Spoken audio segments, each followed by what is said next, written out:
So, as a member of the LGBTQ community, the items on the Seder plate don't resonate with me at all. So, I know that some people do add an orange to represent the LGBTQ community, but I don't really think it speaks to the community as a whole because it's not something we collectively decided on.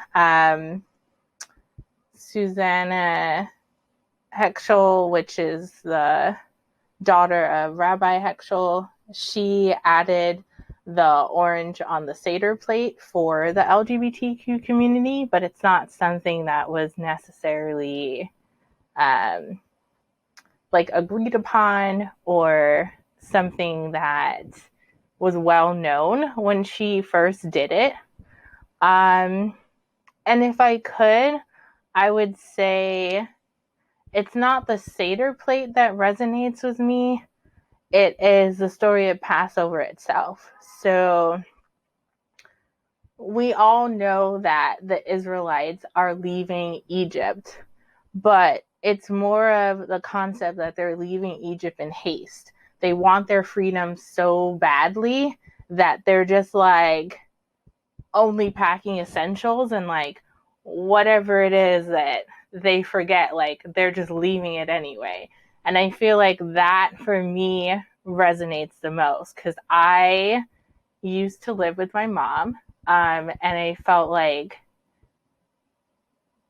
I couldn't really express who I was and be in the relationship that I wanted to be while I was home, as someone that identifies as a demisexual and a lesbian. That was pretty problematic while I was home. And so the first time I got to move out, I was very excited and I left in a haste and unfortunately had to move right back home after I did. And I just feel like even though the Israelites didn't go back to Egypt, they began to think about oh no, I think I regret freedom. And they panicked.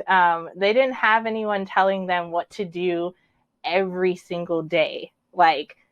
They would be able to finally wake up in the morning and not have to go pick straw and make bricks and lift bricks. And it was a routine. And I just felt just like they weren't ready for freedom, I definitely wasn't ready for freedom. I left the house and I was like, yeah, this is going to be great. I'm on my own. I'm finally going to get to be my own person. And it was a lot tougher than I thought it would be. I wasn't really sure of what I wanted to do in life and what my purpose was. So I am glad that it wasn't problematic when I moved back home. But the children of Israel, when they were on their journey for 40 years, thankfully it didn't take me 40 years after I moved back to my mom's house. It only took me a year to finally figure out what freedom would look like for me, what living on my own would look like for me, what being in a same-sex gender relationship would look like for me. And I really took the time to actually ask myself all those questions before I moved out the second time. So currently where I am now, I am living on my own. I do have a roommate.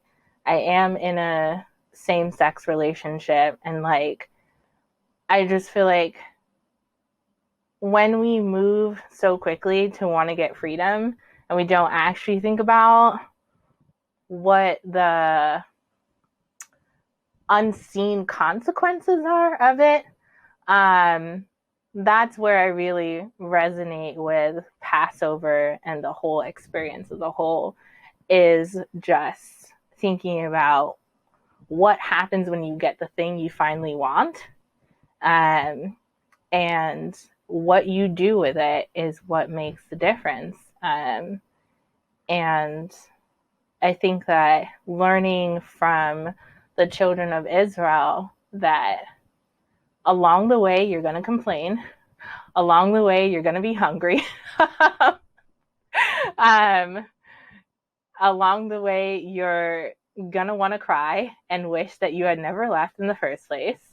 Um, you're going to realize that it's super hard and uh, not as fun as you thought it would be in the first place. Um, and then eventually, when you get to the spot where you're accepting yourself as part of the LGBTQ community and also um, as part of a community where you're finding your own self, whatever secondary community that is, that when you get to that point, that is your true freedom. So it's not the idea or all the steps in between. It's when you finally get that sense of community and sense of who you are. That is the freedom that you're actually working towards.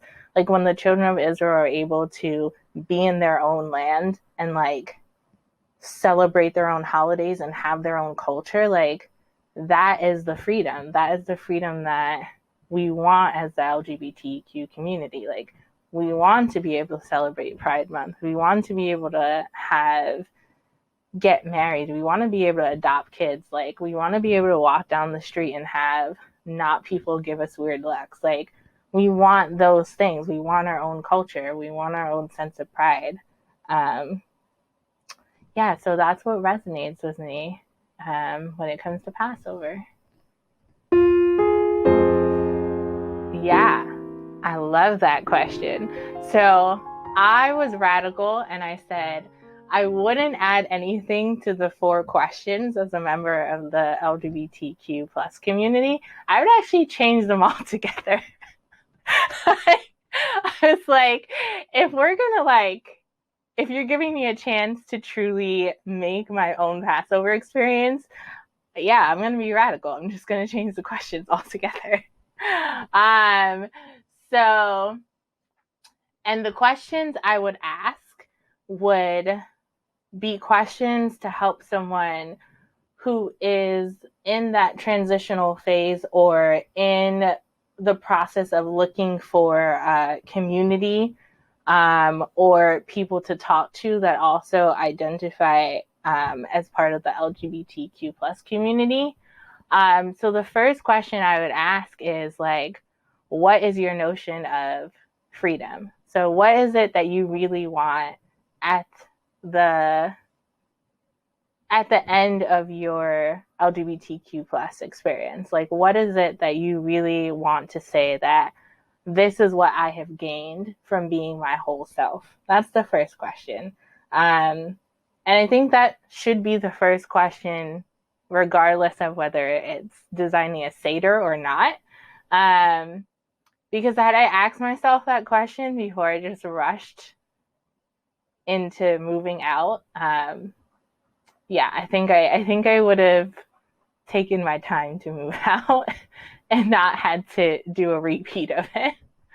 And then the second question I would ask is, do you know where to find your community?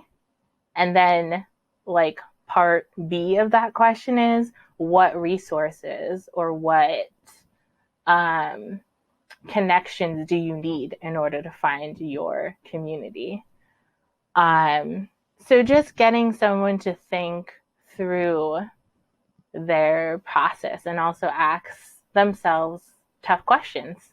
I think it's easier when someone else is asking you the tough questions rather than when you're asking yourself it. Because when you're asking yourself it, you actually have to sit down, take space, be quiet, and think, which can be very, very difficult, especially when making a life decision or a life change. The third question I would ask is, who do you want to surround yourself with for this journey? And then part B of that is who is going to celebrate your experience with you.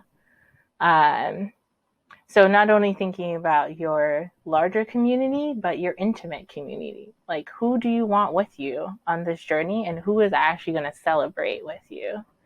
And then my fourth question would be, what do you need in order to sustain your new self? Like, what is it that you need to keep being you? Yeah, so those would be my 4 questions.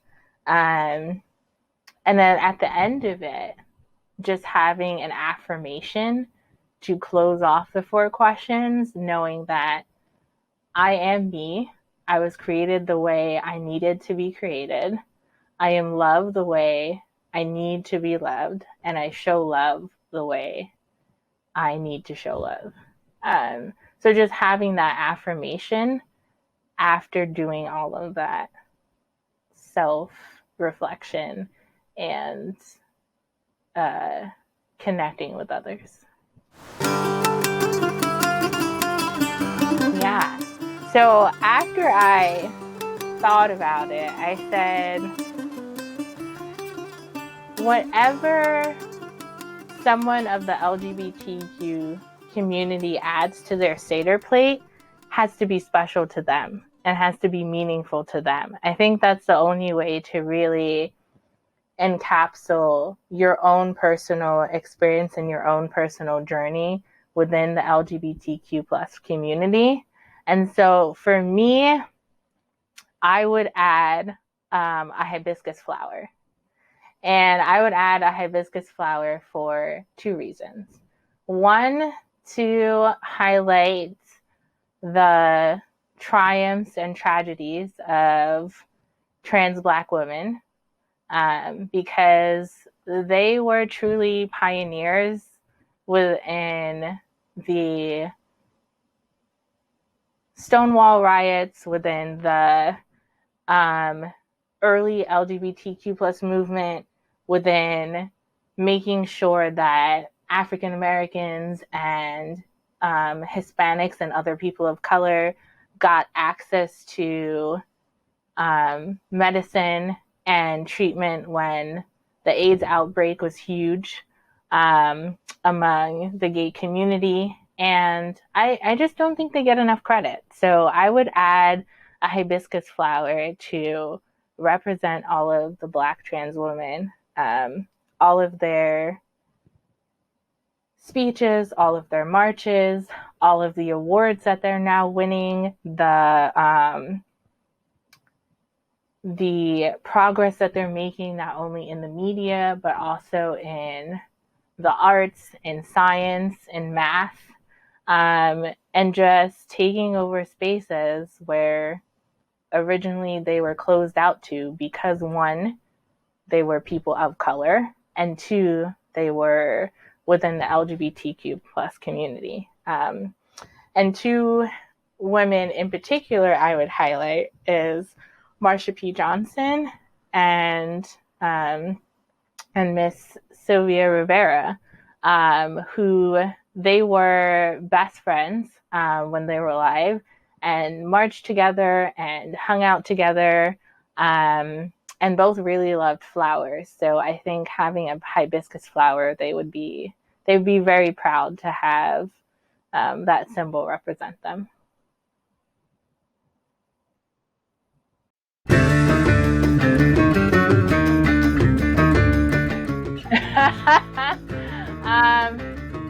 No, I would sum it up and say, as I celebrate the holidays more in my queer identity, that it might change and I might have some new insight, and that excites me.